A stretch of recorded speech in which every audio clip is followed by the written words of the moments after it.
What if I told you Western investors are quietly writing off entire industries, not because the technology failed, but because China already won? In 2010, the world got a wake-up call. China suddenly cut rare earth exports.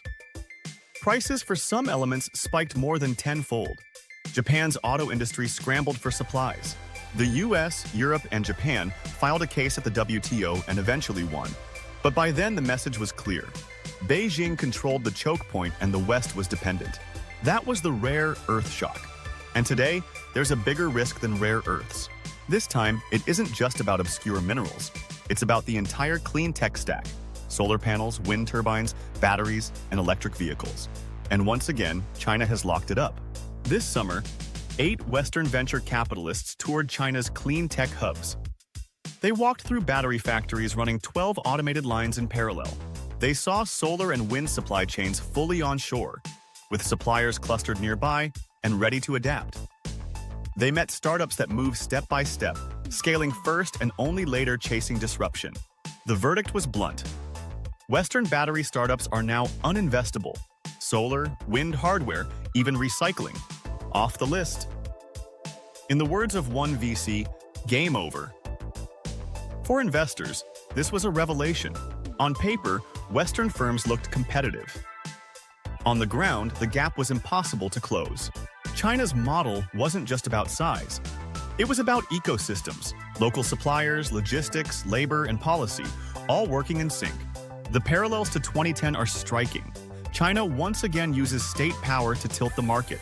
It prizes scale over profitability. And Western firms struggle under higher costs, stricter rules, and fractured policy. But the differences make this even more dangerous. Rare earths were raw materials. Clean tech is the finished system, from minerals to patents to products.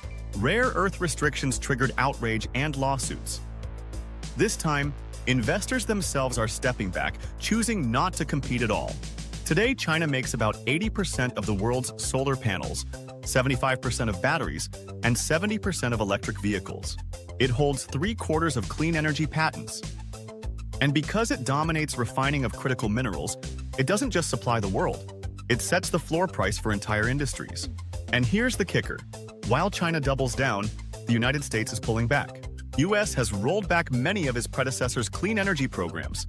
Subsidies for renewables are being cut, while fossil fuels take priority again. Investors see that divergence. Beijing treats clean energy as security. Washington treats it as optional. And capital follows the signal. That leaves the West in a double bind. Startups die before they scale. Policymakers debate industrial strategy, but money has already moved on. And the dream of energy independence in the US and Europe looks more fragile than ever. This is Global Notes by JP. If you want more second-level signals, the kind investors whisper about but headlines miss, make sure you subscribe, like, and share. The first rare earth shock was about minerals. The bigger risk today is about the clean energy future itself. Because when one system prices scale, integration, and energy security, and the other prices quarterly profits and political cycles, the result is simple. One side dominates, the other withdraws. And the question now isn't whether the West can catch up, it's whether it still has the courage to even try. You've been watching Global Notes by JP, where we connect today's signals to tomorrow's system shifts. Thanks for watching.